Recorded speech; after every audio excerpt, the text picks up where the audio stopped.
Buenas tardes con todas, con todos. Les pido por favor tengamos un poco de paciencia. Muy pronto empezaremos el evento.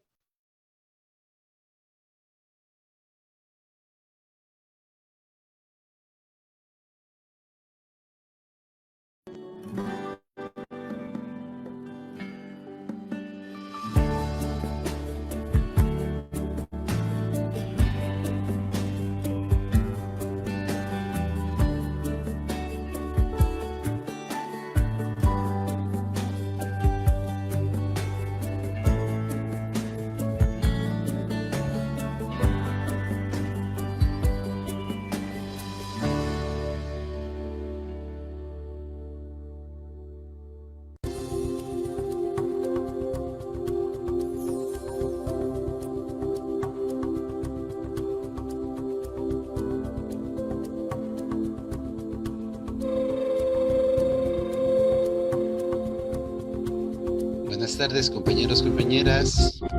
Un gusto, mil disculpas la demora.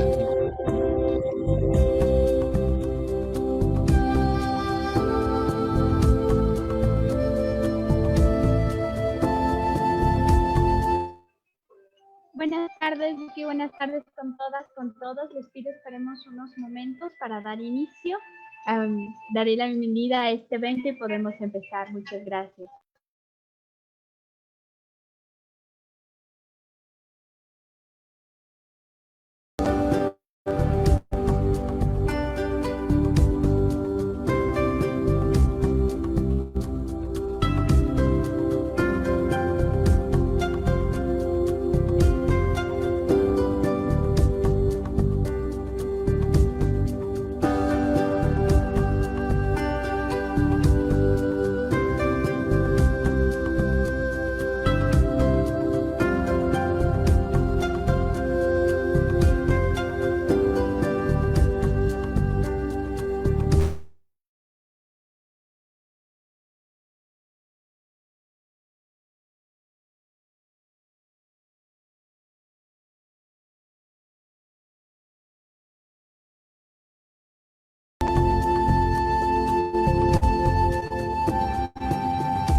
Buenas tardes con todas, con todos los presentes, quienes nos acompañan en nuestras redes sociales en nuestro evento en vivo y quienes nos acompañan a través de nuestro espacio de Zoom.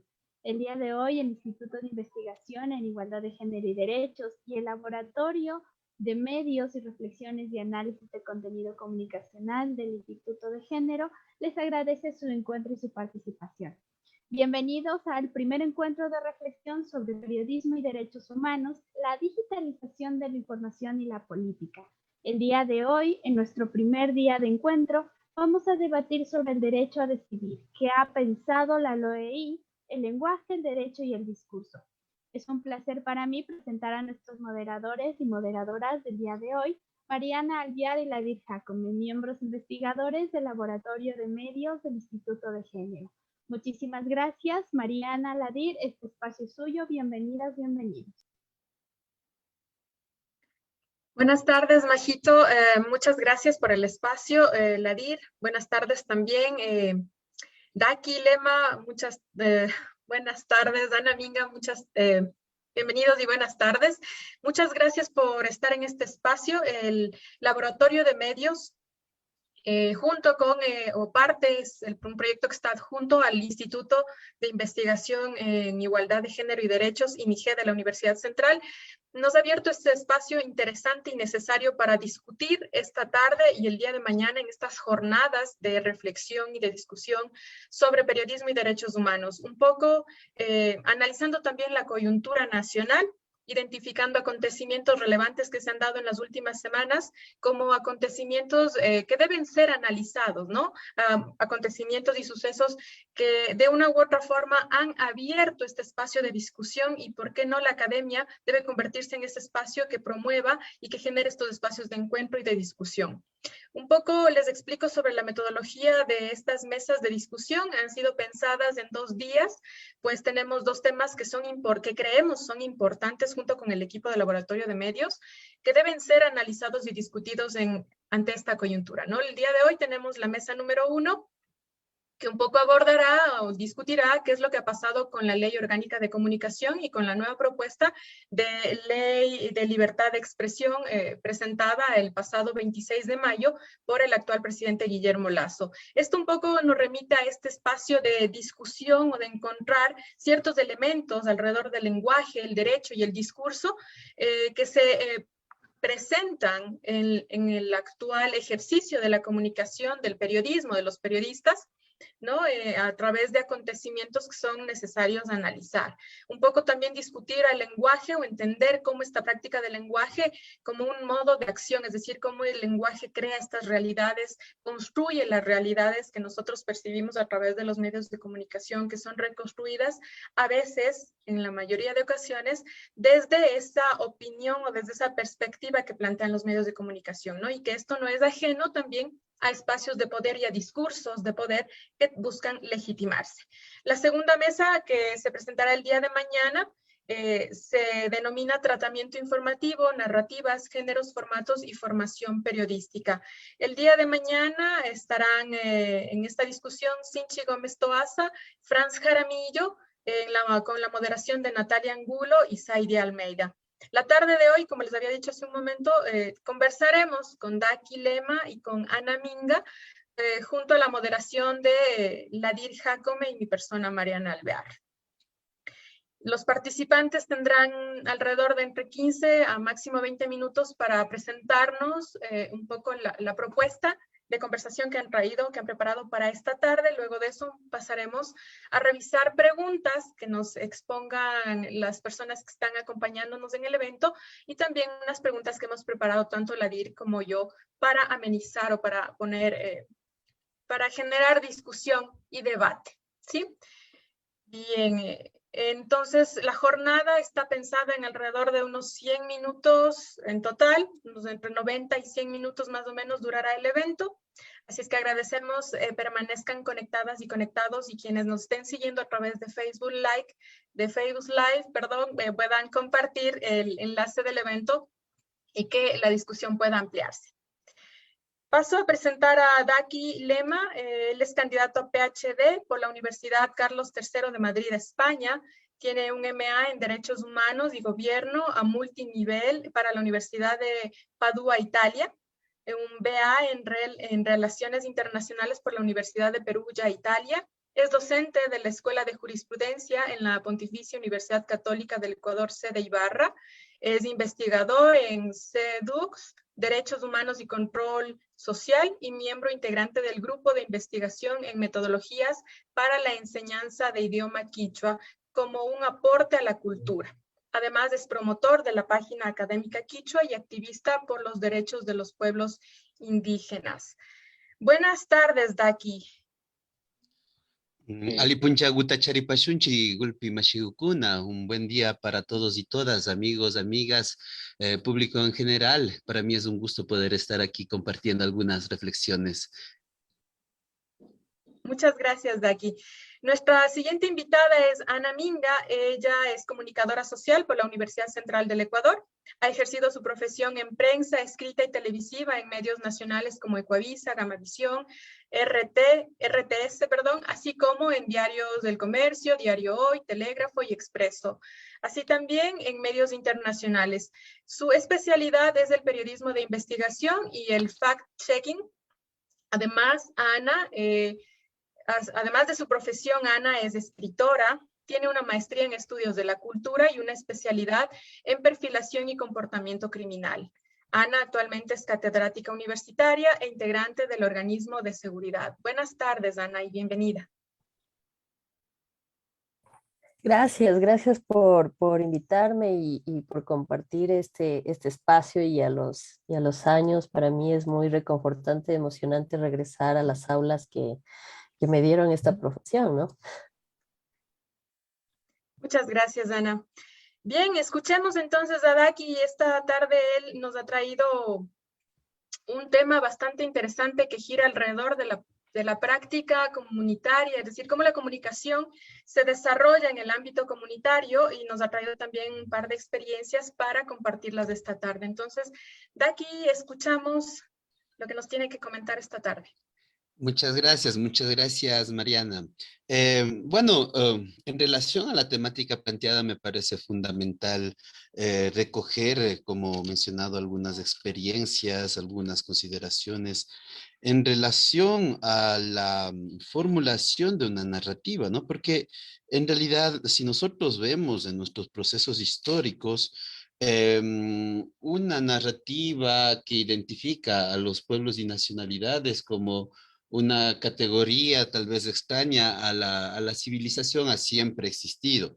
Y en la actualidad nosotros vemos esta continua práctica también a partir de ciertos medios, a partir de ciertos espacios, cosa que afortunadamente a partir de los procesos de afirmación de los derechos humanos, de alguna manera se ha podido dar una respuesta para la creación tal vez de reglas comunes, de manejo tal vez adecuado y respetuoso en relación a este tipo de relaciones a partir de normas constitucionales que de alguna manera podemos decir definen las reglas del juego, definen mecanismos para el respeto de la dignidad humana.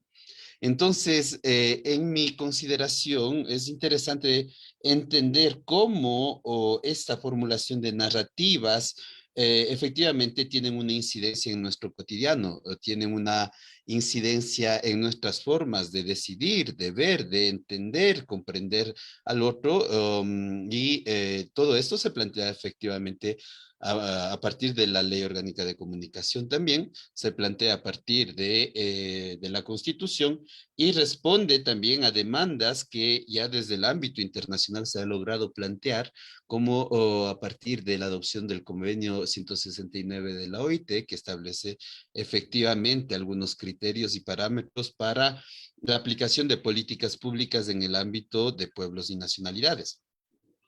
Entonces, todo este proceso en realidad, nuevamente, tiene un origen, tiene una llave de interpretación que quisiera un poquito percurrir. Yo les quiero compartir algunas imágenes para sucesivamente eh, llegar al entendimiento también de estos mecanismos que se definen, como decíamos, en estos instrumentos nacionales e internacionales. ¿Me pueden constatar si estoy compartiendo con ustedes la pantalla, por favor? Sí, se puede ver Sí, todo estamos aquí. viendo. Ya, muchas gracias. Entonces, mi análisis está relacionado a esto. Una narrativa que se formula, que se hace evidente en relación a algunos problemas históricos que desde el Ecuador hemos vivido a lo largo de nuestra historia. Para poder entender esto, yo quisiera recoger un proceso bastante interesante relacionado a la creación de la identidad italiana, sobre todo en el proceso de afirmación del fascismo, ¿ya? Porque es un contexto en donde efectivamente podemos encontrar un importante rol de la comunicación y así también de aquel proceso de construcción nacional. Algo que como Ecuador también hemos planteado en un inicio al formular el proyecto nacional mestizo, por ejemplo, y vamos un poquito a percurrir la experiencia itálica para entender lo que trato de mencionar.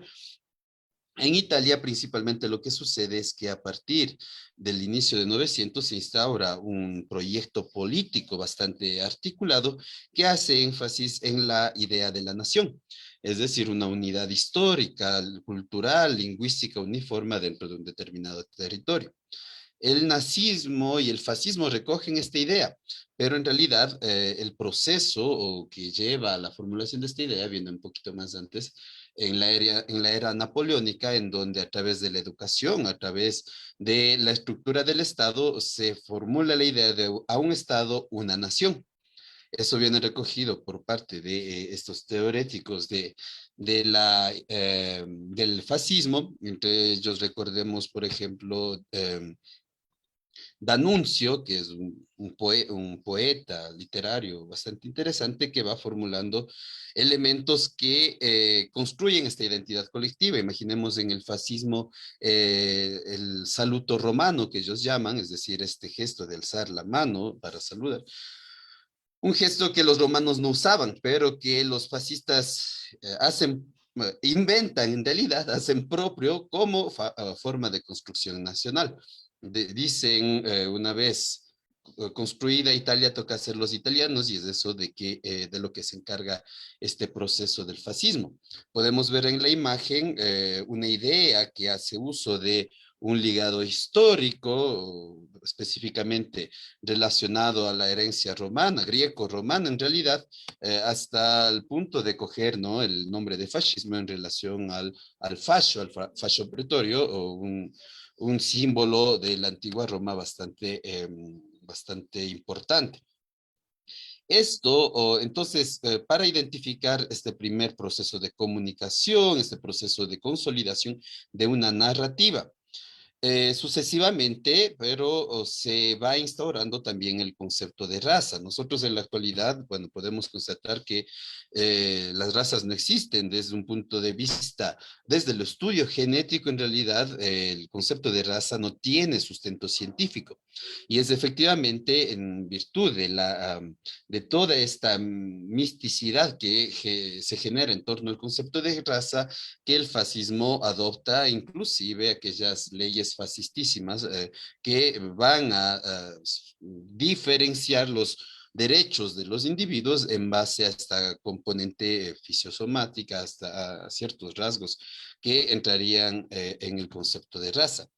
Y ya en eso identificamos una primera diferenciación, ¿no? Entonces ya una evolución de la narrativa que se va desarrollando hasta el punto en donde ya lo diverso viene visto como un peligro para el futuro de la nación, un peligro para la preservación de la, entre comillas, de la pureza de la raza, ¿ya? Y este peligro efectivamente converge en lo que van a ser sucesivamente las políticas de eliminación de la diversidad. Entre los hechos históricos más trágicos, hablamos del Holocausto, ¿no es cierto? Entonces, esta narrativa tiene un porqué, tiene un fin, tiene un objetivo. Ustedes aquí, por ejemplo, ven una representación, un juego didáctico, dice la descripción abajo, ¿ya? Ustedes en realidad tal vez no percibirán, porque es otro contexto histórico, la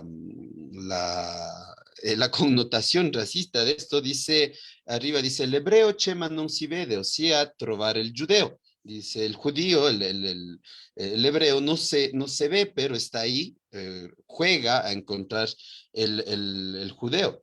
¿Qué es lo que propone este juego? Propone doblar este papelcito para poder identificar aquellos rasgos fisiosomáticos que contradistinguen al pueblo judeo. Entonces, nosotros aquí ya vemos inclusive podríamos decir una socialización de ideas y conceptos racistas. El racismo llega al grande público, llega a un niño, a una niña, hasta un adulto mayor, bajo forma de juego, bajo forma de un lenguaje inofensivo, de un lenguaje que tal vez no puede ser perceptible en su instante del racismo que engloba y de la violencia que genera y que puede generar. No solamente verbal, sino también física, en el momento en el cual nosotros podemos constatar los hechos históricos de la Segunda Guerra Mundial. La comunicación define entonces trayectorias, define percursos que adopta también la política. La comunicación es un instrumento de la política y en un mundo globalizado nos lleva efectivamente a tener una consideración de qué efectos se pueden generar en el momento de tener comunicación violenta, sobre todo. La violencia en un mundo globalizado. De esto, nosotros podemos tener un reflejo más reciente. Recordemos en el 2015 la tragedia de Charlie Hebdo, en donde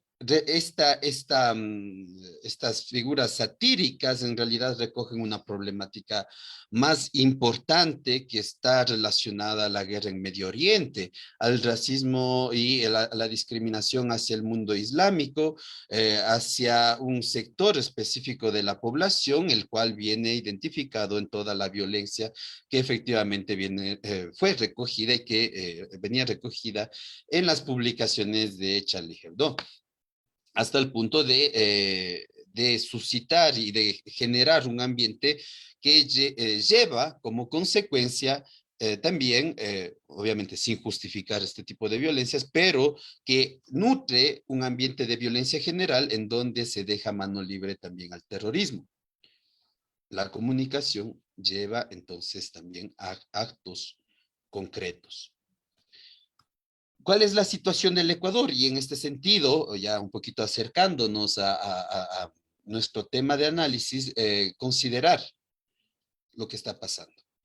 Considerar algunas cuestiones que son fundamentales porque nuevamente el discurso, la narrativa se va construyendo a lo largo de la historia. Se construye como formas de descalificar inclusive las demandas de los diferentes sectores que en este sentido pueden estar justamente también solicitando un reconocimiento de políticas, de derechos, de diferentes instrumentos que les permitan en este sentido tener un pleno gozo de sus derechos humanos.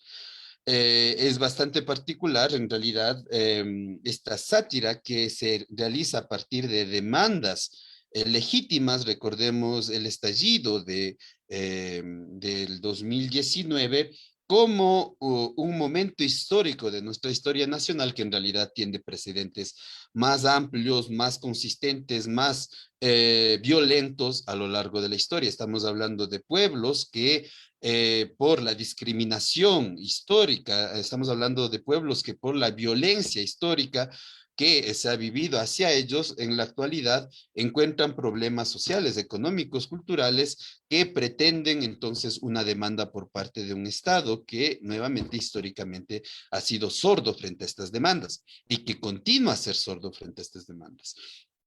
Si nosotros pensamos, por ejemplo, en la Constitución, en el inicio de la historia ecuatoriana, recordemos el Estado ecuatoriano, surge en 1830, es una realidad reciente, mucho más reciente en relación a todos los procesos que históricamente se han constituido en el continente.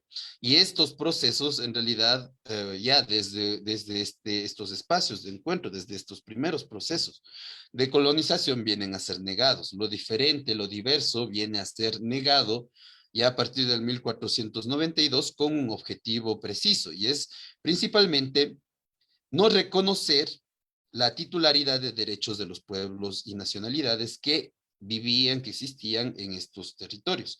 ¿Por qué? Porque a partir del no reconocimiento de la titularidad, se decía que eran animales similares a los seres humanos, pero no eran completamente seres humanos. A partir de este desconocimiento, se podía aplicar aquella política de terrenulios, es decir, apropiarse de los territorios originarios en cuanto la población local no era ser humano, no eran seres humanos y por lo cual no eran titulares de derechos, y por lo cual no eran propietarios de dichos territorios descubiertos, entre comillas. Toda esta narrativa se consolida a lo largo de la historia colonial en todo el continente, con diferentes respuestas, con diferentes formas de aplicación. Los idiomas ancestrales, por ejemplo, vienen a ser prohibidos, se instaura el español.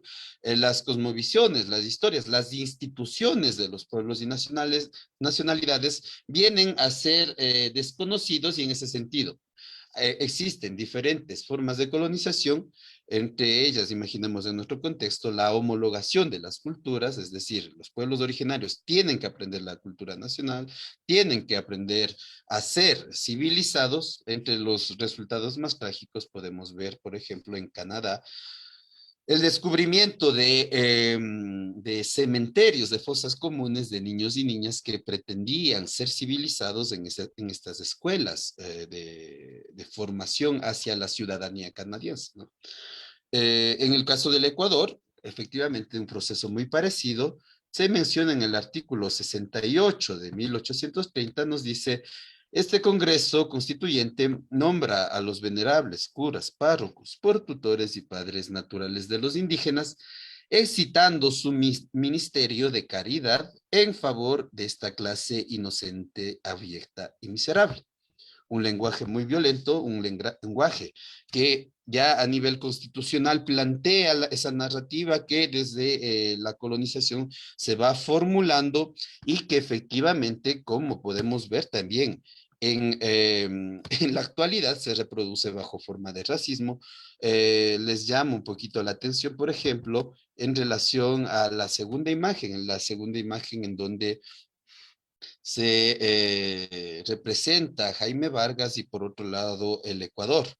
Es decir, existe un sector de la población que es salvaje, los indígenas, aquellos que no usan la palabra, aquellos que no usan los instrumentos democráticos. ¿Para qué? Para usar la violencia contra ¿quién? Contra los ecuatorianos, contra aquella parte civilizada de la población ecuatoriana.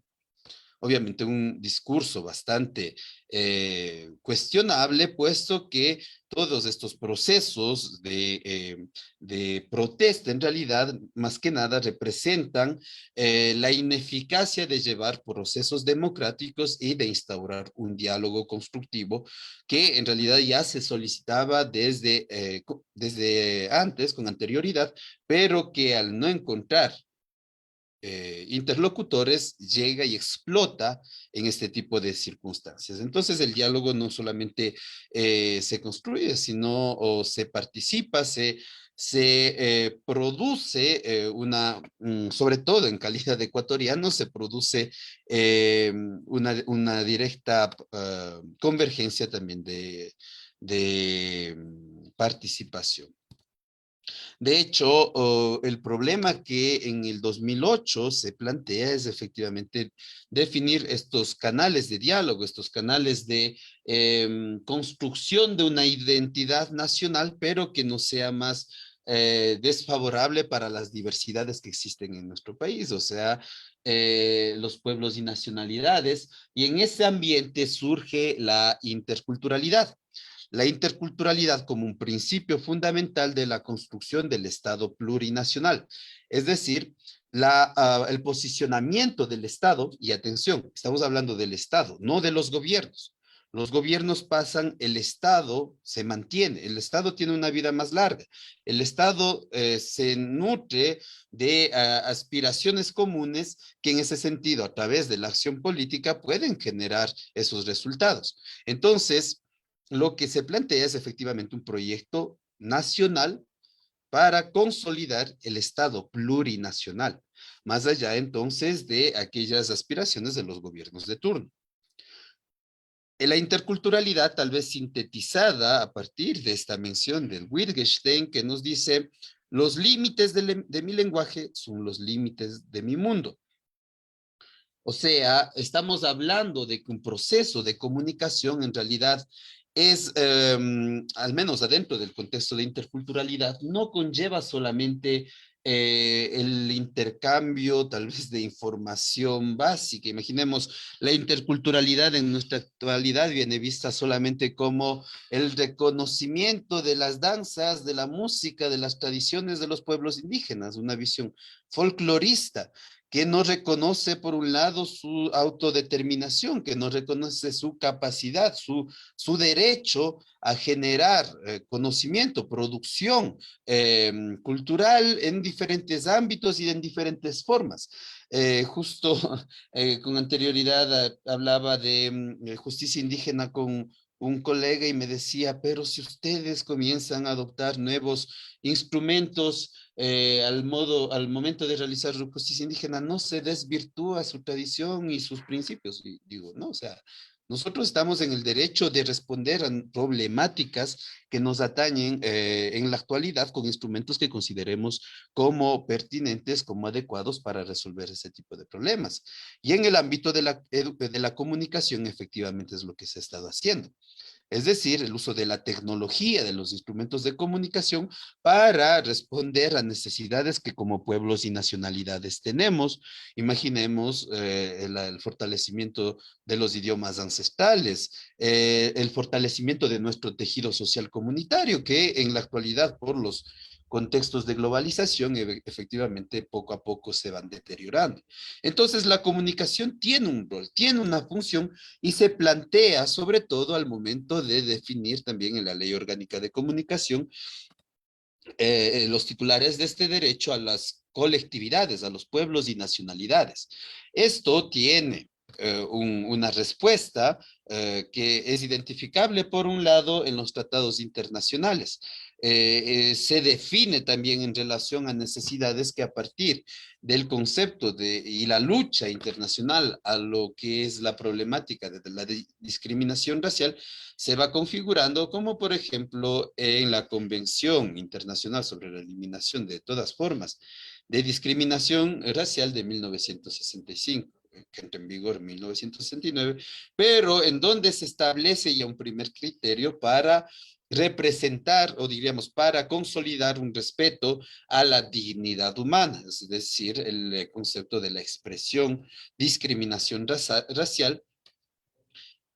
Como síntesis podemos argumentar el hecho de que una discriminación en realidad se consolida como la negación del otro, como la negación de aquellos elementos que constituyen la dignidad de la otra persona y en este caso en relación a la raza de aquellos elementos relacionados al origen étnico, entre comillas racial, étnico, que entonces consolidan ese tipo de discriminaciones. Este tema es importante para, sobre todo, entender algunos problemas que en la actualidad hemos ido viendo. El caso más reciente, por ejemplo, los hechos de la posta en relación a la figura política de Leonidas Issa, que en realidad en mi consideración fue un acto violento, no solamente en sus palabras, en su formulación, pero que nos deja también una reflexión, porque ¿qué hubiera pasado si esto no hubiera sido dirigido hacia un personaje de relevancia política? ¿Qué hubiera sido si este tipo de lenguaje, este tipo de prácticas hubieran sido tal vez dirigidas hacia otros sectores de la población? Pensemos, por ejemplo, dirigida a una figura perteneciente al pueblo afroecuatoriano o tal vez a los grupos LGTBI o grupos con discapacidad, hubiéramos tenido tal vez esta reacción por parte de la población ecuatoriana. Obviamente, esto es bastante cuestionable porque en realidad la política en este sentido ha sido una mecha que tal vez ha permitido tener un alcance más general de una problemática que se repite cotidianamente en diferentes medios y en relación a diferentes grupos históricamente excluidos o provenientes de sectores de atención prioritaria, por ejemplo, o socialmente vulnerables. Bueno, considerar entonces estos instrumentos, es decir, que a partir de estos procesos internacionales, como esta convención que hemos mencionado, la Convención 169 de la Organización Internacional del Trabajo, en donde también se menciona el tema de la discriminación, pero también se hace énfasis en la producción de instituciones, de instrumentos que permitan a los pueblos indígenas de garantizar el uso de medios de comunicación. Nosotros encontramos entonces la fuente de derecho que justifica y consolida la adopción de la Ley Orgánica de Comunicación. ¿Ya? Nosotros en el artículo 27 de la Convención 169, por ejemplo, tenemos la mención: los gobiernos deberán reconocer el derecho a sus pueblos a crear sus propias instituciones y medios de educación. En realidad es la parte en donde se habla de comunicación y educación, dos temas vinculados de por sí, siempre que tales instituciones satisfagan las normas mínimas establecidas por la autoridad competente en consulta con estos pueblos. Entonces, y también encontramos algunas disposiciones parecidas en la Declaración de Naciones Unidas sobre Pueblos Indígenas en su artículo 16, que obviamente al ser legalmente vinculantes para los estados, y el de Ecuador, al ser un estado que ratifica este instrumento de derechos humanos, de derecho internacional, refleja, por un lado, en la Constitución y también en la Ley Orgánica de Comunicación. Se consolida en diferentes formas, porque se habla, por un lado, del reconocimiento y la titularidad de derechos de individuos y colectividades. Colectividades que, nuevamente, en relación a la Constitución, se habla de podríamos decir, un contrato social, no solamente por parte de individuos, sino un contrato social que involucra diferentes actores colectivos, es decir, estos pueblos y nacionalidades, y a partir de, de su interacción, de su común acuerdo, se constituye entonces el Estado plurinacional. Y esto viene reconocido también a partir de la Ley Orgánica de Comunicación. Esto también haciendo referencia a los derechos humanos. Y hay un principio interesante que en el artículo 14 se viene a recoger, es el principio de interculturalidad y plurinacionalidad. Entonces, la política adoptada por parte del Estado, nuevamente, no el Estado, sino perdón, no los gobiernos, sino el Estado, tiene que dirigir su atención en mención a esto. Es en mención a la construcción, por un lado, de la plurinacionalidad, pero haciendo eje y haciendo ejercicio del principio de interculturalidad. Se menciona entonces el rol de la comunicación para fortalecer los procesos que desde pueblos y nacionalidades se van definiendo.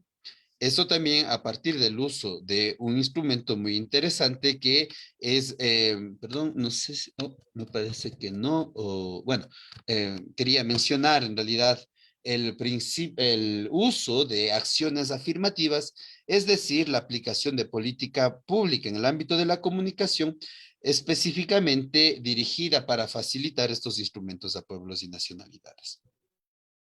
Se habla del derecho a la creación de medios de comunicación social, el derecho al acceso a las frecuencias, y en el caso específico del caso de la posta, me parecía interesante el hecho de que existe también, o se menciona el derecho a la cláusula de conciencia, en donde se hace un llamado efectivamente a los mismos agentes de la comunicación a establecer también una ética personal, una ética al momento de realizar este tipo de contenido y inclusive de poder abstenerse de la difusión y publicación de este tipo de contenido, cosa que en el caso particular no se ha realizado.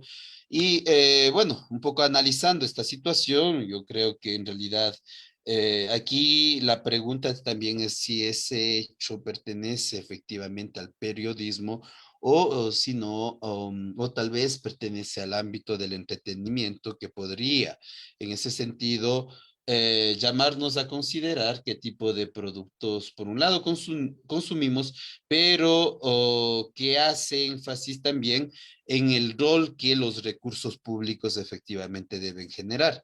Nosotros hemos visto que como política estatal, efectivamente, la norma constitucional establece ciertos tipos de consideraciones hacia la discriminación, hacia la difusión de este tipo de contenidos, cosa que en la gestión pública, digamos, en la colocación de recursos públicos, evidentemente llama la atención a la población en general. Pero, bueno, también se define en esa ley orgánica el contenido discriminatorio, que hace énfasis efectivamente en aquellos elementos que podemos identificar también en la Convención para la Eliminación de la Discriminación Racial y que encuentran acción, diríamos, una forma de realización en este instrumento de derecho interno.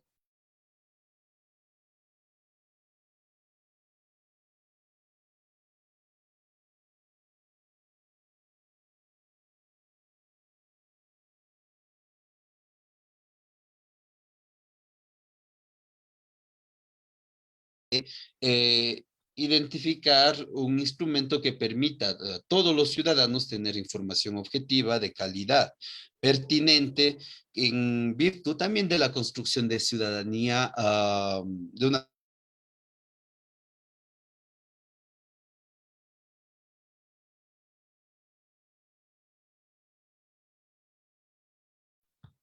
Perdón, ¿me escuchan? Creo que cayó mi conexión. ¿Me Sí, se escuchan? cortó un ratito Oh, el audio. ok, ya concluyo.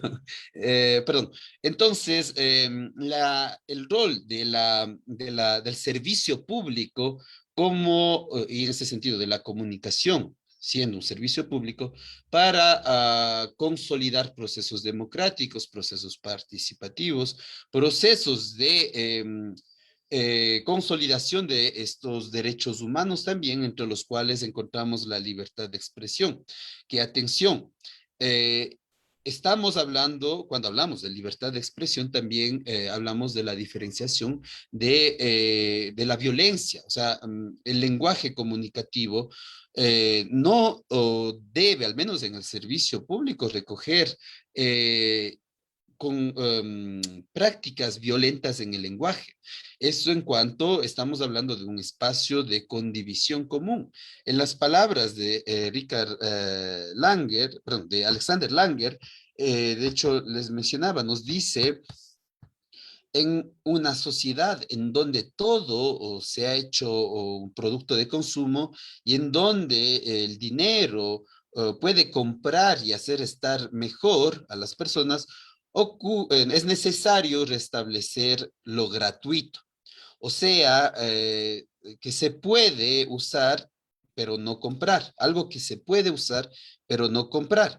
Eh, en el contexto italiano existen procesos bastante interesantes, como les decía, están relacionados a estas formas, estos mecanismos de limitación de las libertades que se ha generado en torno a la Segunda Guerra Mundial y que en la actualidad a ellos les ha llevado efectivamente a considerar la comunicación como un servicio público. Un servicio público que, sin embargo, requiere de la contribución de los ciudadanos, es decir, para mantener una autonomía, para mantener una calidad de servicio, es importante que los ciudadanos también contribuyan a la digamos, a la existencia de este tipo de servicios. Nosotros pensemos, por ejemplo, Facebook, redes sociales en donde nosotros tenemos acceso a información. Sí, estamos accediendo a información, pero ¿de qué calidad?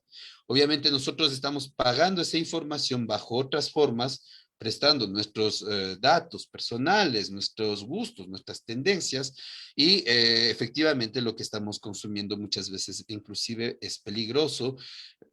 Pensemos en la actualidad, en el contexto de emergencia sanitaria, aquellas publicaciones, aquella información que cuestionan tal vez la importancia de la vacunación, por ejemplo, o mencionemos el rol en el ámbito político, el rol que la mala información ha generado y que ha permitido, por ejemplo, la instauración del gobierno Trump, que ya hemos visto qué procesos ha ido definiendo y qué mecanismos de deterioro de la democracia ha generado, entre ellos los eventos del fin de su mandato, eventos que no se han visto históricamente, al menos en el contexto de Estados Unidos, y que nuevamente llevan a la preocupación de muchas personas que estamos tal vez observando, viendo qué es lo que sucede con nuestro país en relación a los temas de interculturalidad que tocan un tema bastante preocupante, bastante delicado,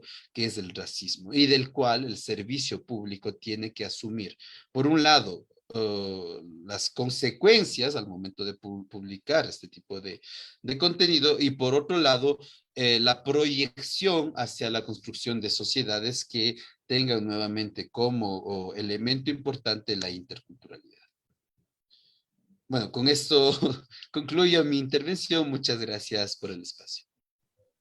Muchas gracias, Daki, por esa presentación. Es muy interesante lo que nos has propuesto tú. Rescato mucho esa idea que nos has presentado sobre cómo se ha construido el Estado-Nación y cómo se ha generado este discurso del otro, ¿verdad? y como muchas veces los medios de comunicación han permitido para que ese discurso de discriminación hacia el otro, hacia lo que se considera ajeno a esa idea de Estado-Nación que fue instaurada, se ha producido y se ha considerado como algo violento, algo palpable, y que los medios permiten que eso sea evidente. También rescato mucho la segunda parte de tu presentación en donde hablas mucho sobre la labor de los medios, ya no como algo negativo, sino como algo que permite que se considere, que se consolide esta idea de la interculturalidad y como un espacio para la pluriculturalidad y la construcción de espacios para los pueblos y nacionalidades en donde puedan afianzar sus identidades y mostrarse a los demás, ¿no? Muchas gracias por esta presentación. A continuación doy paso a Ana Minga. Muchas gracias. Buenas tardes. Gracias por esas palabras, Daquilema. Me hizo recordar muchas cosas, ¿no? Primero hay una estructura la cual permite que se perpetúe todas estas, ¿cómo le diría? Vicios, malas prácticas, estereotipos y finalmente violencia, ¿no? Tomando aquello como referencia que no solo es un hecho, creo que de los medios de comunicación. Los medios de comunicación lo que hacen es masificar eso que tenemos por generaciones, esos estereotipos, aumentarlos. Claro que no están ahí de manera fortuita, sino que hay un interés, ¿no? Y es bueno mirar, analizar estos hechos desde cómo se van construyendo. Otra cosa, me voy a referir primero a esto, es que nada existe más fuera de la palabra.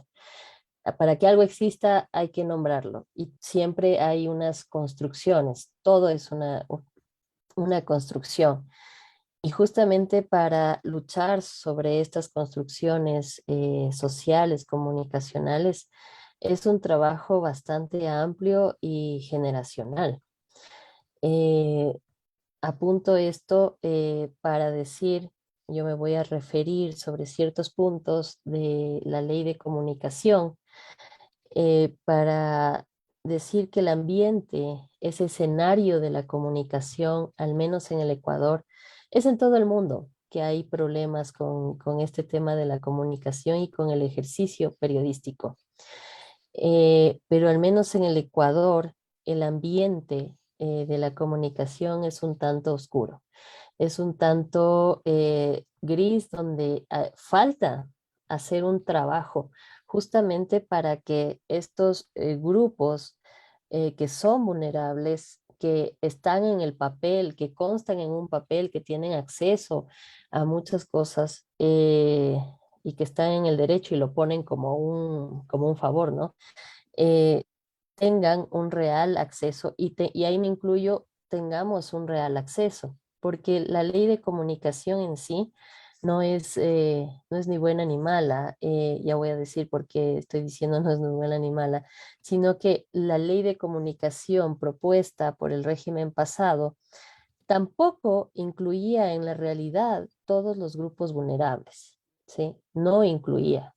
Entonces estaba solo en el papel que, que se iba a respetar la interculturalidad. Incluso llego a decir que ni siquiera se respetaba a los propios periodistas. ¿Sí? Me encuentro con la ley en el artículo 44, donde se habla de la protección pública en el ejercicio de la comunicación. Esto no ha sido así. No tenemos una protección pública como periodistas. Eh, y esto es a partir, o sea, y ya lo recoge una ley, el régimen pasado, no se cumplió, no se cumple en este. Entonces, hablamos de una ley que nos impone desde el poder.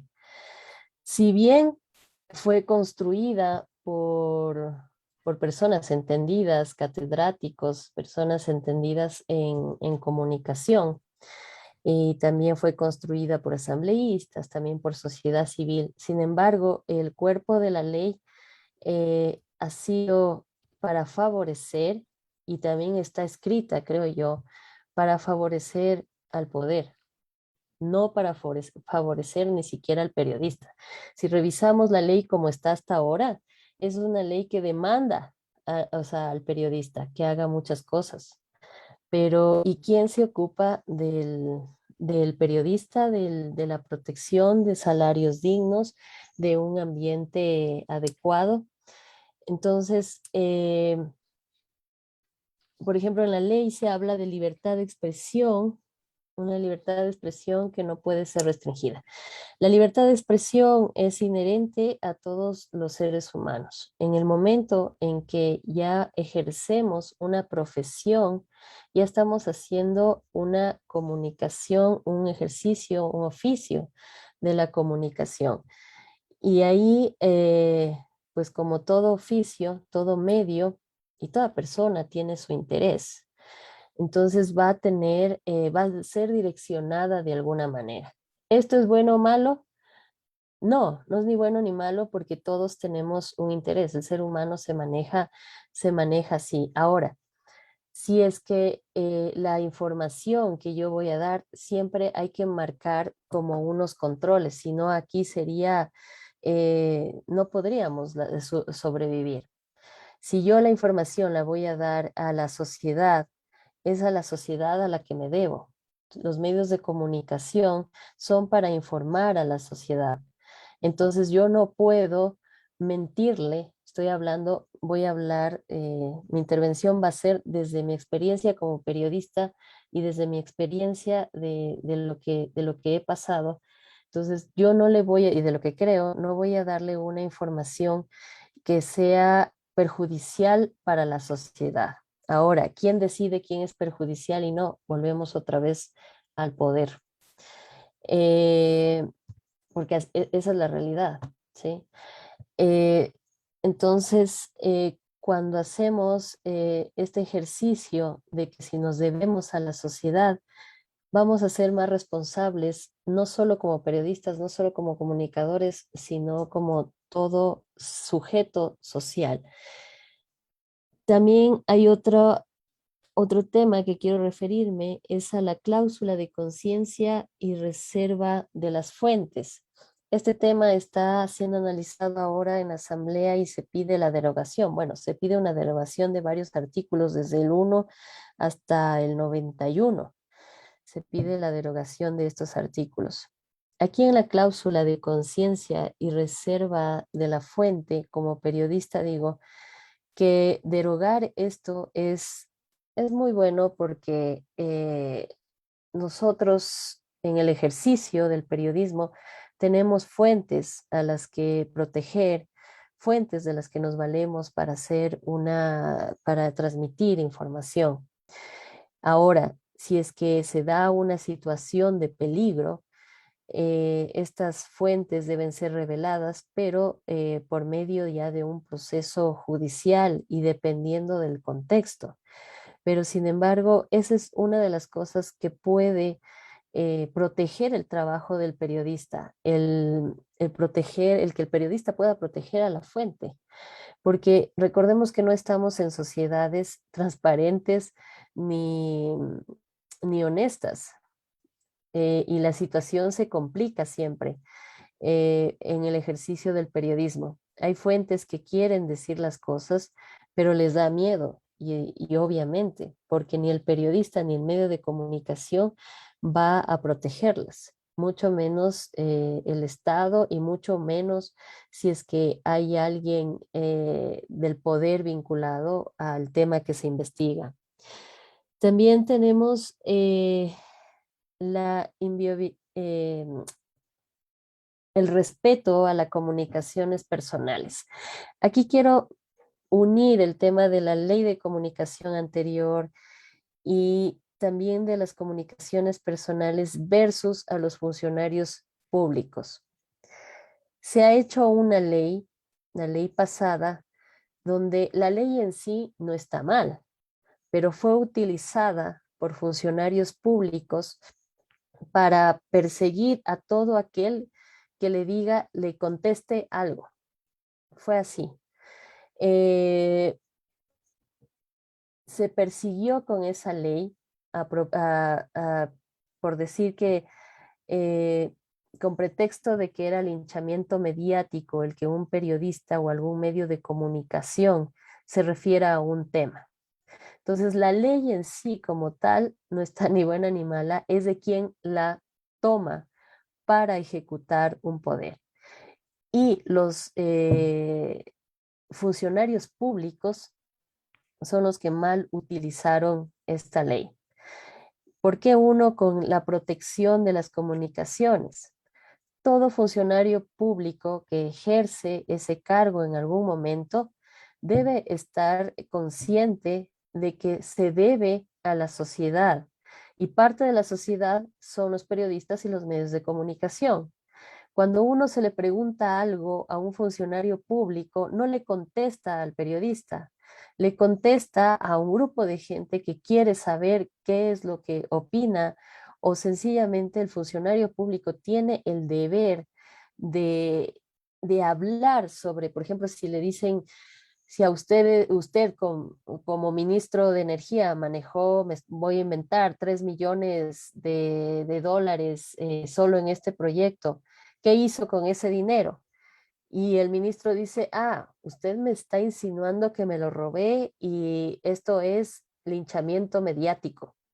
No, no es que estamos insinuando, le estamos preguntando y el funcionario público debe responder por lo que se le pregunta porque maneja dineros públicos, ¿sí? Maneja dineros públicos y ya deja de ser el que tiene comunicaciones privadas. Y esto también lo digo que nos ha pasado, me ha pasado a mí como periodista, que cuando se le pone a un funcionario público, ahora por Twitter se resuelve, creo que todas las cosas, se nombran y se quitan ministros, presidentes, se cambian situaciones, se decide qué pasa hasta en el COE nacional, todo por Twitter, por redes sociales. Entonces, si uno le increpa a un funcionario público, le pregunta o le repregunta, porque a veces en manera privada no nos contestan, y uno le pregunta públicamente a un funcionario público, ¿qué pasó con tal situación? ¿Qué pasó con tal cosa? Y nos bloquean. Y antes de que se haga esta reforma de que hay que cuidar esas comunicaciones personales, privadas, ya se hacía, se alegaba de no le voy a contestar a tal periodista porque es mi cuenta privada, es mi cuenta de Twitter privada. Y eso no es así. El momento que se convierten en funcionarios públicos, usted si tiene una red social deja de ser privado, se convierte en público, porque todo lo que usted pone ahí va a incidir en las decisiones públicas, ¿sí? Un ministro que deja la pandemia, el plan de vacunación sin concretar y se va a la playa y sube las fotos de la playa en las redes sociales. Y si yo como periodista le digo, oiga, pero no empezaba hoy el plan de vacunación y usted qué hace en la playa, y él me dice, usted me está acosando porque se está metiendo en mi vida privada, pues resulta que esa decisión hace una repercusión en la vida social pública del país y tiene consecuencias. Entonces, con eso yo tendría un poquito de cuidado. Parece que se va a eliminar los artículos todos como en plancha, diría yo, derogar los artículos. Y hay un artículo que me preocupa sobremanera, los artículos que hablan sobre el trabajo, sobre la protección y los derechos laborales de los comunicadores. Esos artículos sí creo que deberían ser revisados y ahí es donde vuelvo a decir, este ambiente de la comunicación siempre fue algo oscuro. Incluso ni los mismos organismos que se dicen defensores de la comunicación han tenido un buen papel para con los periodistas, para con el gremio del comunicador, porque hay despidos y la justificación es, no, no, no, yo defiendo la libertad de expresión, pero temas laborales yo ya no me meto, yo ya no defiendo eso en el caso de los periodistas. Y siempre ha sido un cada uno, a pesar de que haya existido una ley donde se decía que debe tener una remuneración adecuada el comunicador social, el periodista. Lo cual pasó, hubo una remuneración, antes se pagaba $60, $50 por un trabajo periodístico de radio, por ejemplo. Los compañeros de radio son los que más han sufrido con la precariedad laboral. Eh, Igual en otros medios, con hacer pasantías, ya te decían que estabas más que pagado el sueldo. Es más, ya había que darle las gracias porque te daban un certificado. Entonces, comenzó a tener como un tope el sueldo del comunicador, que era y es $800, como era como el básico, ¿no? Sin embargo, ¿qué pasó con los medios de comunicación? Dijeron, como hay con algunos medios, no con todos, como hay que pagar ya a los comunicadores, comenzaron a recortar personal y pagaban, o sea, unían todos los sueldos y pagaban un sueldo.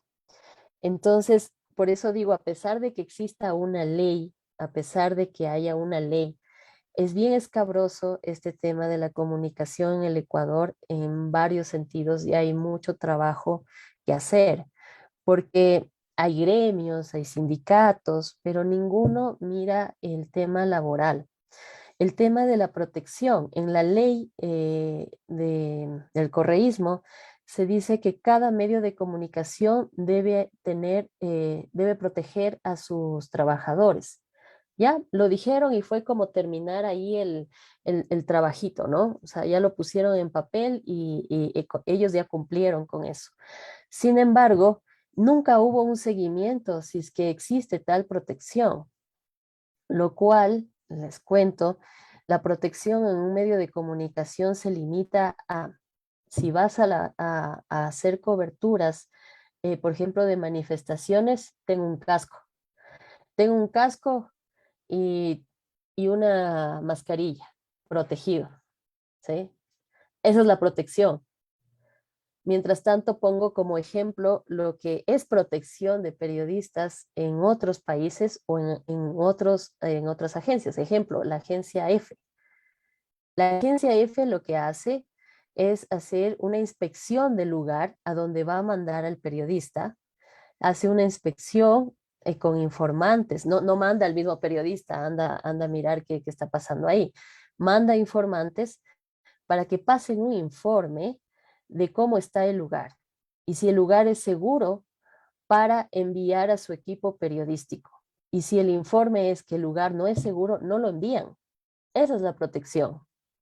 Y si hay un periodista y dice, no, yo con todo, yo quiero ir a hacer esa cobertura, le dicen, le hablan muy claramente, dicen, la empresa no se va a hacer cargo, ojo que tienes familia, ojo que lo único que te podemos dar es un seguro médico, pero tu vida, y le prohíben asistir a esos lugares. Aquí la protección, y me ha pasado, es un cuídate mucho, ¿sí? Esa es la protección. Con esto también quiero decir, sería excelente que no tengamos leyes, ¿no? Que nos autorregulemos. Sin embargo, lamentablemente, no solo en comunicación, en todos los temas, ya miramos en la misma vacunación, los seres humanos no podemos autorregularnos. Siempre hay alguien que hace la diferencia con un supuesto yo soy rebelde, ¿no? Que volviendo a la posta, Luis Eduardo Vivanco, cuando se le increpó de por qué había hecho ese programa ofensivo, él dijo, es que ustedes en un espacio de Twitter, es que no nos entienden, nosotros somos rebeldes, nosotros tenemos ese estilo, somos como el semanario francés. Entonces sonó un poco como el discurso del expresidente Lenín Moreno. Ustedes no me entienden, merezco un mejor pueblo. Si ustedes se quejan de que no tienen, de que no tuvieron, que merecen un mejor presidente, yo merezco un mejor pueblo. Entonces, no va por ahí. Entonces, ahí sí, de alguna manera hay que regular. ¿Que debe existir el derecho a la réplica? Sí, debe existir, sí, porque los periodistas no somos personas que no nos o sea, nunca nos equivocamos. Puede ser que estemos cometamos varios errores, debe existir ese derecho a la réplica. Cada medio de comunicación debe tener su código de ética, pero no solo en papel, sino también cumplirlo. Pero todo esto se va ligado a algo más grande, que yo creo que viene por el tema de la honestidad social y la corrupción. Se ha hecho la idea de que como en todo hay corrupción y se normaliza. También es corrupción tener un código de ética y no cumplirlo, pero es normal. Sí, sí, ahí tenemos el código de ética ahí escrito en el papel, no se cumple, pero bueno, no pasa nada. Entonces también viene una construcción desde pequeños, desde casa, desde que nos formamos como periodistas. Entonces, el medio de comunicación no solo lo hace el dueño del medio, también lo hacen los periodistas.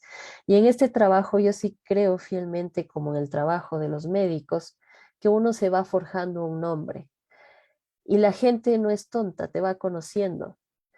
Y cuando vas fallando y vas haciendo estas acciones, tú pierdes algo que no puede perder un periodista, que es la credibilidad. Y el momento de que un periodista pierde la credibilidad, pierde la seriedad, se acabó como periodista. Puedes llamarle ya a una persona que presenta farándula tapado con noticias, pero perdió la credibilidad y hasta ahí llega, ¿no? Hay un tema que se planteó en el régimen pasado que a mí me parecía eh, bueno, porque, por ejemplo, había medios que sí lo tenían, que era el diario El Hoy, tenía el defensor del lector. Y en el régimen pasado, para que haya una regulación de los medios, se propuso el defensor de audiencias. Como digo, la ley y el tema del defensor de audiencias no está mal, si ese defensor de audiencias iba a ser neutro, o sea, si iba a defender realmente las audiencias, pero lo que iba a pasar es que iba a ser un defensor del gobierno. Es ahí donde está mal. Entonces, es el poder que capta estas formas, estos cuerpos legales para hacerlos a su favor, ¿sí? Eh, con respecto al periodista, le ponen una ley de comunicación y veo que con lo que van a reformar tampoco se está tomando como una parte importante de la comunicación al trabajador de la comunicación es el acceso a la información. Muchas veces nos piden a los comunicadores, nos piden a los periodistas que, y dicen, no mientan, no sean mentirosos, digan la verdad. Y el periodista a veces no tiene esa intención de mentir o de faltar un parte de la verdad, sino que no tiene un acceso real a la información. Y es aquí donde yo otra vez digo, es el poder que, por ejemplo, desde funcionarios públicos y en la ley consta que el periodista debe tener acceso a la información pública. Sin embargo, eso no se ha cumplido ni se cumple. Uno tiene que rogar por una entrevista, uno tiene que rogar por un dato. Y si no está en la página web, no existe ese dato. Y siempre con la comunicación es inmediata, el periodismo al menos, siempre hay que esperar como a 15 días haciendo solicitud de acceso a la información. Eso también es corrupción, el momento en que vas impidiendo el real acceso a la información. Acceso el cual puede pedir cualquier ciudadano, no solo el periodista. ¿Sí? Entonces, esa es otra cosita que pensada desde el poder, no se hace una ley acorde a la realidad. Es por eso que también digo, hay mucho trabajo por hacer. las organizaciones que se dicen defensoras de la ley de la comunicación, perdón, no lo han hecho. No es un trabajito, no es una tarea todavía que está ni siquiera construida. Se ha hablado de libertad de expresión, de que seamos libres, sí, todo eso está bien, pero tenemos que tener sí un marco donde el comunicador sea considerado como alguien. Y lo digo de esta manera porque nadie se quiere meter en el tema laboral del comunicador. Es como si él no tuviera derechos, ¿sí? Eh, ¿Qué otras cosas se deben mirar para este sector de la comunicación? Además de la protección física, capacitaciones. En la ley que se va a derogar a esos artículos, se habla de que el periodista, el comunicador social debe tener capacitaciones, tanto por el Estado como el medio de comunicación. Esto no se ha dado. En el régimen pasado se escogía a ciertos comunicadores para dar capacitaciones en tema que además a ellos les interesaba, pero no existe una real capacitación, no existe una protección para el comunicador, ¿sí? También todo pasa por este régimen de poder, por lo cual sería ideal construir una ley de comunicación, perdón, a partir de la sociedad civil, pero la sociedad civil, no un grupo escogido por el gobierno que se llame sociedad civil. Porque el poder que sea, el poder de turno que sea, va a estar contento con una ley restrictiva y que no proteja, que no proteja al periodista, porque es el poder que sea, izquierda, derecha, centro, es el poder y esto pasa en todo el mundo. Entonces sí sería bueno hacer un trabajo colectivo en el área de comunicación para los comunicadores. Aquí, para terminar, termino contándoles una experiencia de cómo se utilizaba la ley de comunicación antes. No importaba en realidad qué es lo que decía la ley de comunicación, no importaba. Solo con decir ley de comunicación ya te imponían ciertas cosas. Sí, ya voy cerrando. Yo mencioné en una red social sobre irregularidades que se estaban dando en el telégrafo. Primero que otras personas también lo mencionaron, hombres. Pasó por un tema de género primero. A la que atacaron fue a mí, a los otros no, que eran hombres. Sí fue un tema traspasó el tema de género ahí. Y hubo amenazas de que me iban a aplicar la ley y que todo el Estado iba en contra mía. ¿Quién me protegía en ese momento? Además, era un comentario de una periodista en una red social. O sea, ni siquiera para decir al medio, vea, ayúdenme, porque es un comentario personal. ¿Cómo accede un periodista a ese acceso de información? Porque el culpable no te va a decir, sí, aquí están los papeles, lo que usted dice es cierto. Jamás va a pasar eso.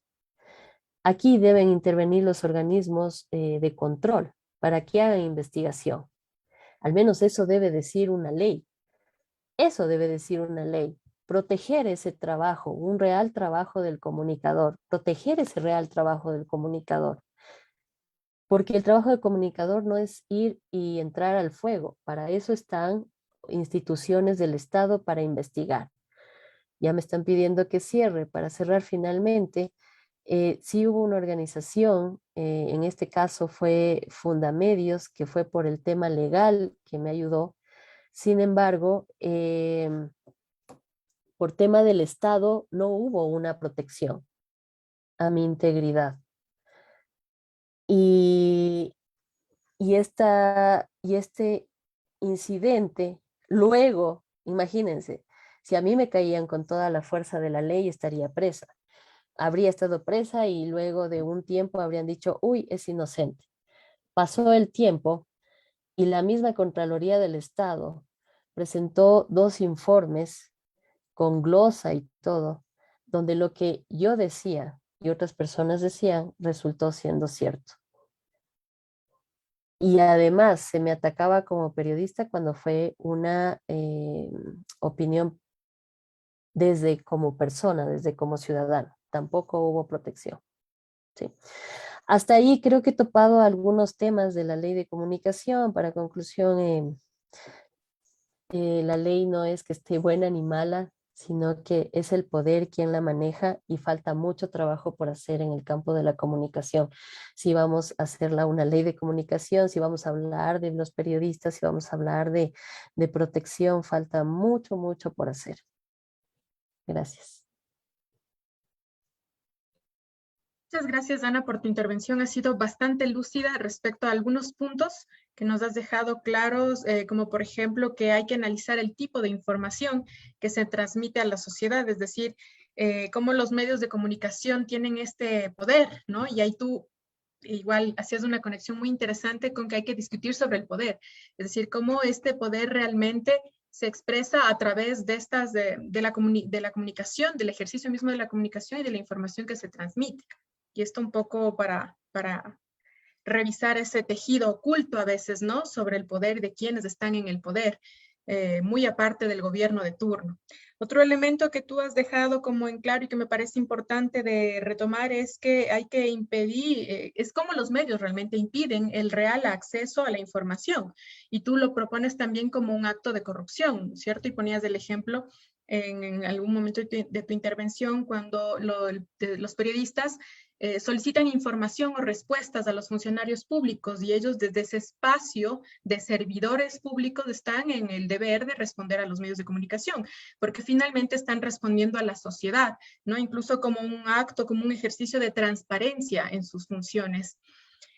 También has hablado sobre la cláusula de conciencia y la reserva de las fuentes, que tú dices que hay que se pide que se derogue esto y que hay que analizarlo con cuidado, porque bueno, es importante y es bueno en cuanto hay casos, ¿no? En los que están en peligro, los que representan peligro realmente y que es necesario develar las fuentes para protegerlas también y para proteger el mismo trabajo periodístico.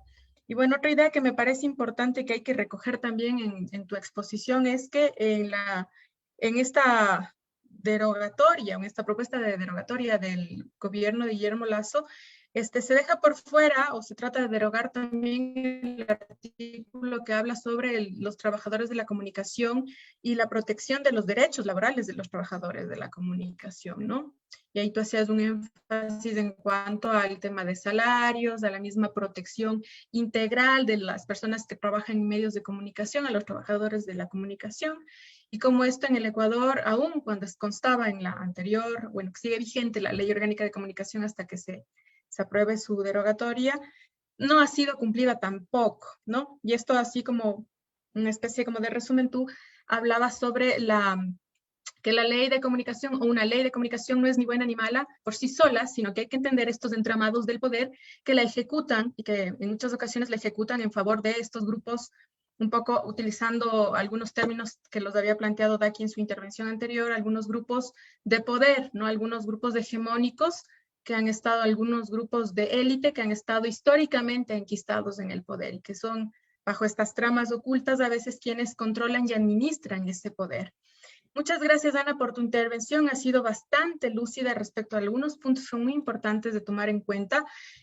A continuación, tenemos algunas preguntas y comentarios del público que quisiéramos plantearles a ustedes, tanto a Daki como a ti, para que puedan responderlas y un poco ampliar su disertación si es que algo quedó pendiente. ¿Sí? Entonces, le doy paso a Ladir, que tenía una pregunta.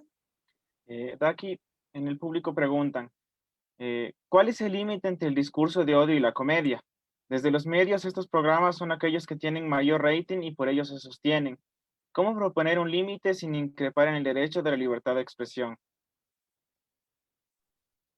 Muchas gracias por la pregunta. Aquí cabe mencionar que el ejercicio de los derechos conlleva también obligaciones y en mi consideración, así como acciones cotidianas que realizamos, imaginemos el comer, nosotros comemos cosas que a veces nos hacen bien y a veces nos hacen mal. Si comemos pesado, nos sentimos mal. de la misma manera, si consumimos información pesada, información mala, vamos a tener procesos de reflexión malos. O sea, y aquí, obviamente, también dejando un poquito amplio la consideración de qué es bueno y qué es malo, pero obviamente imaginemos un contexto en donde la educación, en donde el acceso a la cultura, a espacios de reflexión es inexistente. Obviamente no podemos pretender de la población un sentido crítico hacia la política pública, hacia la información que circula en los medios de información. Entonces, aquí lleva también la distinción que decía hace poco, les decía, no es en mi consideración tal vez hay diferencia entre contenido de entretenimiento y lo que es un periodismo serio. Es decir, que si yo en el contexto de la posta identifico tal vez, sí, bajo la excusa que ese es el estilo de ellos, esta es la forma de hacer periodismo que los caracteriza, en realidad yo creo que estoy deteriorando un trabajo serio de periodismo, porque por un lado la forma también de alguna manera es algo que comunica, es algo a través de la forma también estás proporcionando un mensaje, estás teniendo una influencia en la ciudadanía. Un periodismo tal vez serio podría, en mi consideración, tal vez adoptar formas serias de presentarse, sobre todo si es que desea plantear un discurso serio. Ahora, en ese contexto, tal vez la idea también de democratizar el acceso a la información puede decir, bueno, a través de este método puedo acceder a un sector de la población que de otras maneras no se interesaría en el debate público, ¿ok? Pero esto no significa nuevamente que deba existir solamente, o al menos un espacio para este tipo de formas, ¿no? Considero que si por un lado el derecho a la información pública debe de representar todos los sectores, pero estamos hablando de un determinado horario con una determinada población bajo ciertos tipos de canales de medios públicos, y entonces requiere tal vez una consideración diferente al momento de dar los espacios de este tipo para mí, yo creo nuevamente, no es periodismo en sí completamente, al menos esa parte de su programa, no la podemos identificar como periodismo. Tal vez es más contenido de entretenimiento, pero a quien entretiene, obviamente, a un público que puede, en este caso, entrar bajo una categoría de racismo en el momento en el cual tal vez disfruta de este tipo de actos discriminatorios y violentos. Eso un poquito en mi consideración. Muchas gracias, Daki. Qué importante es reflexionar sobre esta relación, ¿no? Entre el acceso este derecho al acceso a la información, pero también un poco cruzarlo con el papel de los medios, que un poco era lo que nos estaba proponiendo Ana. La siguiente pregunta es para Ana. Nos preguntan, dice, en el proyecto de Lazo, de Guillermo Lazo, se establece la autorregulación de los medios de comunicación a través de sus códigos de ética y políticas editoriales y o informativas. En este sentido, ¿cómo se puede entender la autorregulación o, en su caso, cuál es el límite entre la autorregulación y la violencia o desinformación, Ana? Sí, se propone la autorregulación, y lo que yo les decía, sería hermoso una sociedad que se autorregule en todo, como decir, bueno, ya hay vacunas, vacúnese porque si no le va a dar el COVID, y todos vayamos a vacunarnos por un bien propio y común. Sin embargo, no estamos preparados para autorregularnos. Se nos dice no haga fiesta porque se va a contagiar y ahí van a hacer fiesta, incluso con contagiados, y ponen en peligro la vida. Entonces, autorregulación en los medios de comunicación, sí, puede funcionar, ha funcionado, siempre y cuando tengan esos códigos de ética claros que se los respeta. Ahora, todo lo que ocurre en un medio de comunicación con respecto a la información, se da cuenta el lector, el televidente, la persona que está en redes sociales, se dan cuenta si existe esta regulación, si existen códigos de ética, porque el lenguaje a utilizar del medio de comunicación lo deja notar. Entonces puede venir un canal o un medio digital y decir, sí, nosotros tenemos nuestro código de ética y nos autorregulamos. Sin embargo, si la gente mira que no es así, ya la sanción viene implícita. Eh, Esta autorregulación debería mirarse, sí debería haber un estándar como lo hace en ciertas empresas que se respeten. Por ejemplo, estándares, si se respeta el tema género, si se respeta el tema de lucha contra la corrupción, sí se debería pedir, a ver, usted cuál es su código de ética.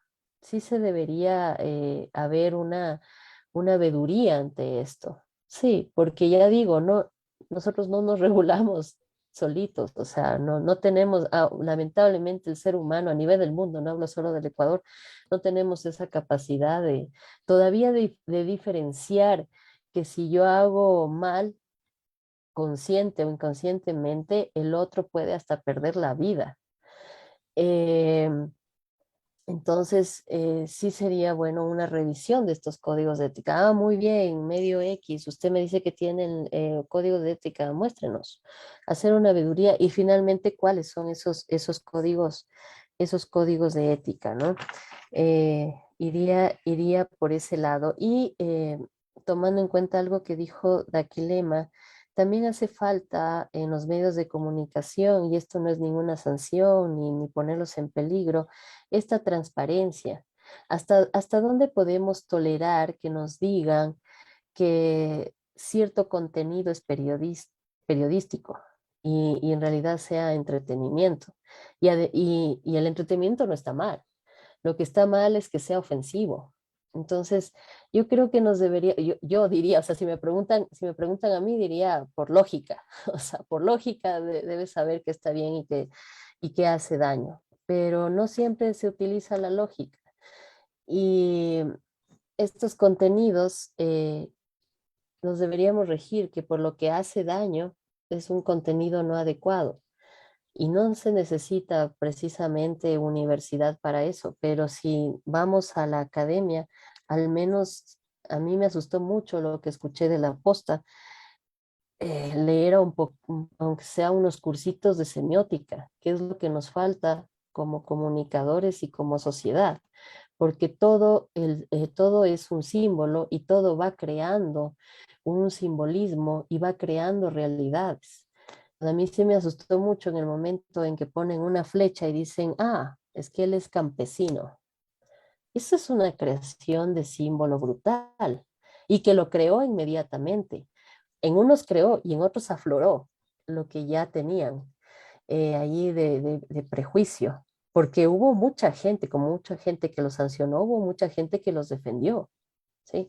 Entonces, frente a estos contenidos, frente a estos medios, deberían hacer este ejercicio sano que tienen en Alemania, donde ahí ya no se pelean qué medios de izquierda y de derecha, ellos lo ponen. Este periódico es de izquierda y la línea es tal, punto. Entonces, los ciudadanos, si no quieren dañarse el hígado ese día leyendo algo de izquierda, siendo de derecha, pues no van y consumen ese diario. Lo mismo hacen los de derecha, ¿sí? Entonces, esa transparencia es lo que también faltaría para que esa autorregulación sea eficaz. Sí, y también esa veeduría, yo sí considero que debería haber una veeduría, debería haber la sociedad civil, decir, a ver, muy bien, los mismos periodistas, nosotros, muy bien, porque los códigos de ética se diferencian de uno y otro. Ahora, hay códigos de ética que tienen como empresa y que son propios del periodismo, como contrastar la información, verificar la información, eso es propio del periodismo, por eso decía, el lector se da cuenta, el televidente se da cuenta qué periodista cumple con eso y qué no. Sí, entonces, y ahí vuelvo a lo de de la confianza. Periodista que pierde su confianza es como médico que pierde también su nombre en el ejercicio de la medicina. Entonces, el público se da cuenta. Entonces, esta regulación que sea posible mirando esos códigos de ética que sean reales y también transparentando esta información. Sí, no puedo decir soy un medio de comunicación plural y objetivo cuando en realidad estoy dando palo a unos sectores y dando cabida a otros. La gente se da cuenta, o sea, es como que a quién queremos engañar. Eso. Muchas gracias, Ana, por tu análisis y tu opinión respecto a ese tema. A continuación, la siguiente pregunta es para ambos. ¿Cómo se puede fortalecer a las audiencias para que sean estas y no las instituciones del Estado las que acojan o rechacen los contenidos y visiones de la realidad propuesta por los medios? No sé cuál quiere responder primero, si Ana, Daki. Quisiera escuchar a Ana primero. Esa es la pregunta no solo para un tema comunicación, creo que es una pregunta que nos atraviesa en todos los sentidos. ¿Cómo podemos dejar de ser una sociedad y que no nos roben tanto?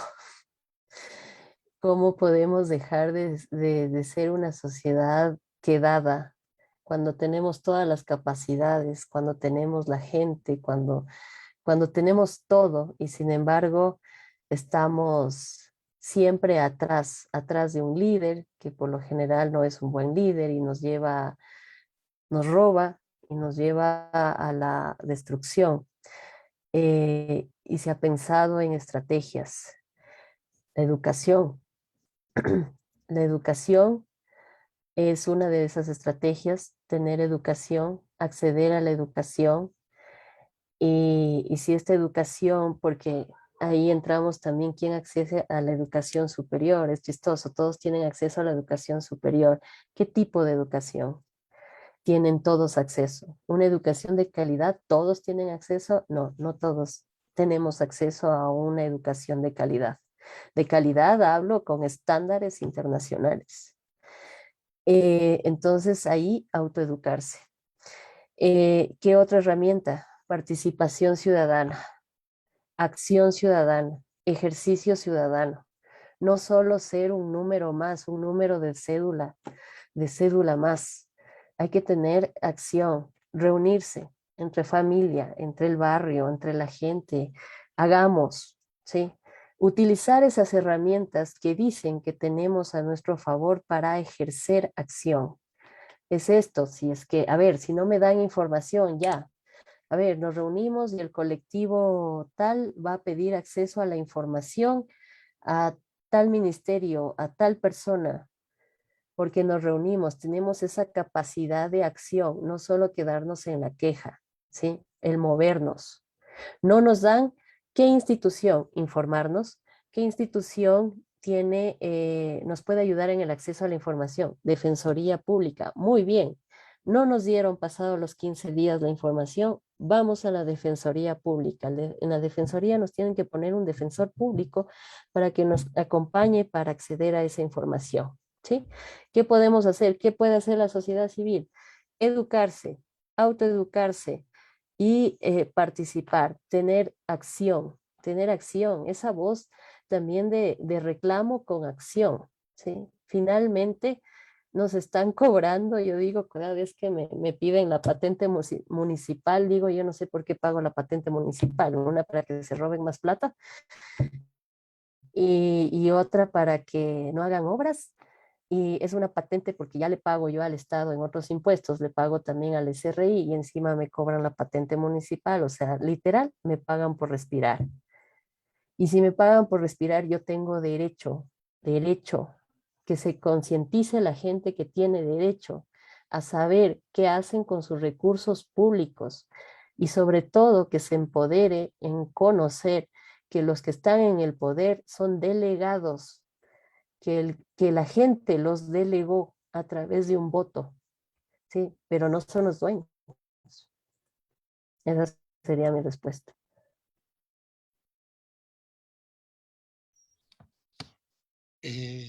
¿Puedo?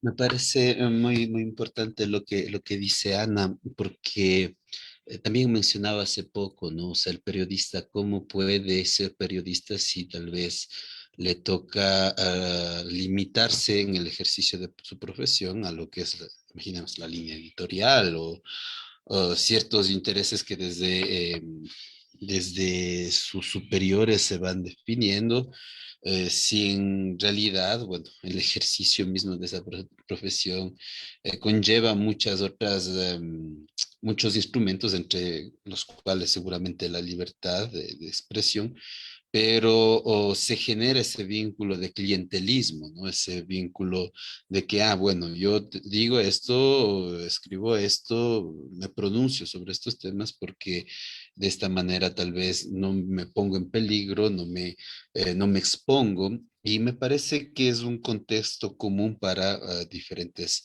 ámbitos, para diferentes sectores, esta relación de dependencia en realidad, bueno, con sus variantes. Obviamente en el periodismo existen problemas bastante contundentes, como los ha mencionado Ana, pero el trabajo en general, o sea, el derecho al trabajo, la libertad del trabajo, está siempre condicionada, al menos en Ecuador, por este tipo de clientelismo, por estas formas de represión de la libertad del individuo, de dar sus opiniones, de participar de una manera crítica en su realidad cotidiana. Me viene en mente porque, bueno, yo he tenido un periodo de transición, he tenido la oportunidad de vivir un periodo en Italia y en ese contexto poder expresarme inclusive críticamente hacia el medio en donde trabajaba, en donde me movía, mientras que en el Ecuador ya el mismo problema de encontrar trabajo define algunos mecanismos. Me voy a pedirle trabajo a este pariente, este señor que tiene poder, a esta persona que es un amigo, tiene un contacto en la administración pública y es algo que va entonces de ahí por favoritismos y no a través de procesos transparentes, procesos que inclusive me dignifiquen en el tiempo, los recursos, las cualidades, las destrezas que he ido desarrollando a lo largo de mi vida. Y que tal vez por el amor, por el interés, por mi vocación he ido desarrollando en esa área específica. Esto determina muchos problemas, o sea, el hecho de que tenemos gente que improvisa frente a responsabilidades que requieren competencias específicas. Nuevamente, esto en el periodismo, esto en la administración pública, esto en tantos niveles, desde el barrendero hasta el presidente de la República, lo que llevaba entonces a, a tener una situación en donde estás siempre bajo condicionamiento. No puedes ejercer tus derechos como ciudadano porque existe una relación de dependencia la cual te conviene mantener si quieres mantener una situación de comodidad, podríamos decir, una situación de privilegios, una situación de normalidad, lo que debería de ser una normalidad, pero no es así. Entonces, muchas veces, debido a esta situación callamos y debido a esta situación tenemos servicios malos, tenemos una distribución de recursos mala. Imaginamos en este contexto de la pandemia, el mismo ámbito de la salud gestionado de una manera pésima. Se quejan de la gente que sale a trabajar en las calles, a buscar su día a día, pero no se ha hecho, por ejemplo, nada en relación a fortalecer el servicio de salud pública. Se continúa a improvisar porque esas redes de cooperación, de clientelismo todavía se mantienen y no se hace nada en la justicia frente a casos contundentes de corrupción. Imaginemos entre estos casos recientes de corrupción en torno a todos estos casos ha habido homicidios, ha habido gente que ha muerto, amenazas a jueces, y todo esto en realidad viene a ser callado. ¿Por qué? Porque todo nuestro sistema en realidad está fundamentado, al menos yo espero que existan ámbitos de independencia, ámbitos donde la gente en realidad tiene ese rango de poder ser crítico necesario para de alguna manera condicionar la acción de otros, pero yo creo que no, esta cuestión es bastante amplia para tantos sectores y en un contexto así efectivamente no se puede proponer cosas nuevas, no se puede construir una alternativa, no se puede iniciar procesos de cambio social porque a la final todos estas dependencias a la fin están bajo el interés de grupos que concentran esa capacidad de gestionar gente, personas, recursos. Muchas gracias, Daki, muchas gracias, Ana, por sus intervenciones. Hemos llegado al final de este encuentro. Muchas gracias porque nos han permitido reflexionar y crear un diálogo en torno al tema de la ley de comunicación, desde una perspectiva de los derechos humanos, desde una perspectiva dentro de la labor del comunicador, y analizar un poco cómo el discurso ha ido construyendo los discursos en torno a la ley y en cómo esta muchas veces ha sido utilizada por los sectores de poder para influenciar de una manera crítica en la sociedad. Muchas gracias. Invitamos a todos a participar en la mesa de mañana, que el tema es tratamiento informativo, narrativas, géneros, formatos y formación periodística. Agradecemos a los espectadores y otra vez gracias, Daki, y muchas gracias, Ana. Muchas gracias a ustedes, un gusto. Gracias por este espacio. Cuídense, muchas gracias. Chao, Esperamos Ana. vernos en alguna otra ocasión. Chao, sí. Muchas gracias a todos. Hasta aquí.